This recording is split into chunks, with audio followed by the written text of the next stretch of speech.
13 April 2026 ইরানের সমুদ্র সীমায় কয়েকটি স্পিডবোট তীব্র গতিতে সামনে ছুটে চলছিল।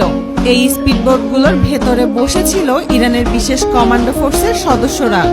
একসাথে 4টি স্পিডবোট এগিয়ে যাচ্ছিল, আর সব মিলিয়ে সেখানে ছিল প্রায় 37 জন প্রশিক্ষিত কমান্ডো।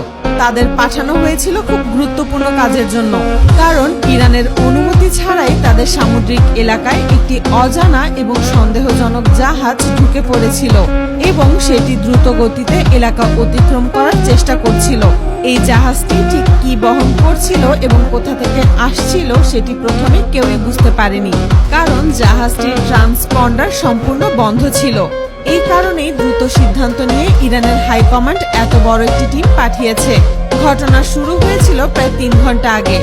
আন্তর্জাতিক বিভিন্ন প্রতিবেদনে বলা হয়, ইরান তাদের গুরুত্বপূর্ণ সমুদ্রপথ হরমুজ প্রণালী সম্পূর্ণভাবে নিয়ন্ত্রণে রেখেছিল এবং অনুমতি ছাড়া জাহাজকে সেখানে চলাচল করতে দিচ্ছিল না। মধ্যপ্রাচ্যের পরিস্থিতি তখন অনেকটা জটিল থাকায় ইরানের নৌবাহিনীর রাডার কন্ট্রোল রুমে থাকা কর্মকর্তারা প্রতিটি ছোট নড়াচড়াও খুব সতর্কভাবে পর্যবেক্ষণ করছিলেন, কারণ এই পথ দিয়েই বিশ্বের বড় একটি অংশের তেল পরিবহন করা হয়। সেদিন বেলা প্রায় 11টার দিকে রাডার কন্ট্রোল রুমে থাকা একজন কর্মকর্তা আহমেদ রেজা হঠাৎ করে একটি অস্বাভাবিক সিগন্যাল দেখতে পান। সাধারণত এই রুটে যেসব জাহাজ চলে তাদের সিগন্যাল খুব পরিষ্কারভাবে দেখা যায়, কিন্তু এই সিগন্যালটি ছিল আলাদা। মনে হচ্ছিল কোনো কিছু খুব দ্রুত গতিতে এগিয়ে যাচ্ছে, কিন্তু সেটি কি ধরনের জাহাজ তা বোঝা যাচ্ছিল না। রাডারের স্ক্রিনে কোনো নাম, কোনো কোড বা কোনো তথ্য দেখা যাচ্ছিল না। সাধারণ অবস্থায় কোনো তেলবাহী জাহাজ, সামরিক জাহাজ বা যাত্রীবাহী জাহাজ হলে তাদের পরিচয়, কোড নাম এবং রুট সবকিছুই রাডারে ভেসে ওঠে, কিন্তু এই ক্ষেত্রে কোনো তথ্যই পাওয়া যাচ্ছিল না। তখনই অফিসার বুঝতে পারেন জাহাজটি ইচ্ছাকৃতভাবে তার ট্রান্সপন্ডার বন্ধ করে রেখেছে। ট্রান্সপন্ডার বন্ধ থাকলে জাহাজের অবস্থান, ধরন, গন্তব্য কোনো কিছুই ঠিকভাবে জানা যায় না, এমনকি তাদের সঙ্গে সরাসরি যোগাযোগ করাও সম্ভব হয় না।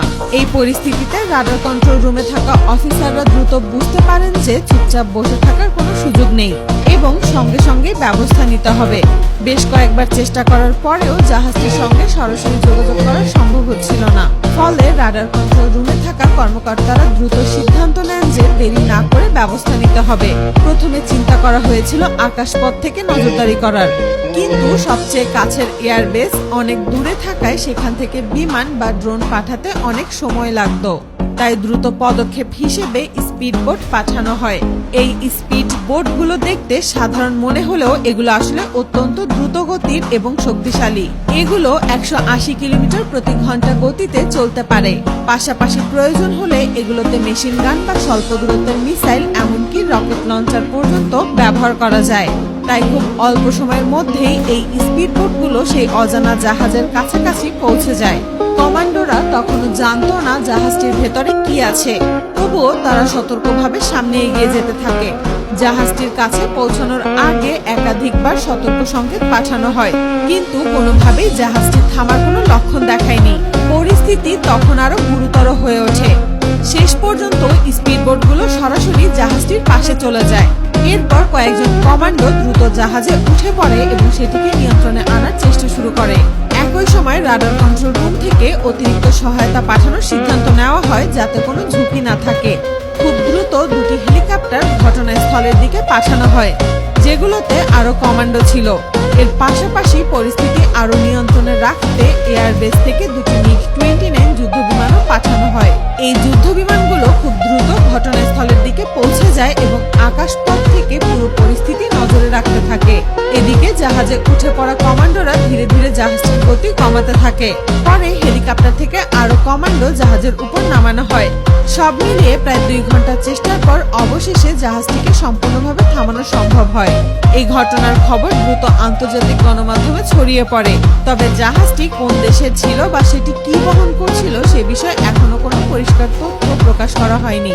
ইরানের পক্ষ থেকে জানানো হয়েছে, তাদের অনুমতি ছাড়া কোনো জাহাজ তাদের সমুদ্র সীমায় ঢুকলে তারা কঠোর ব্যবস্থা নেবে। এই পুরো ঘটনার মাধ্যমে একটি বিষয় পরিষ্কার হয়ে গেছে, ইরান এখন শুধু তাদের আকাশ সীমা নয়, সমুদ্র সীমার নিরাপত্তার দিকেও বেশি গুরুত্ব দিচ্ছে। তারা তাদের আকাশ এবং সমুদ্র পথ পূর্বের থেকেও অনেক শক্তিশালী করে তুলেছে।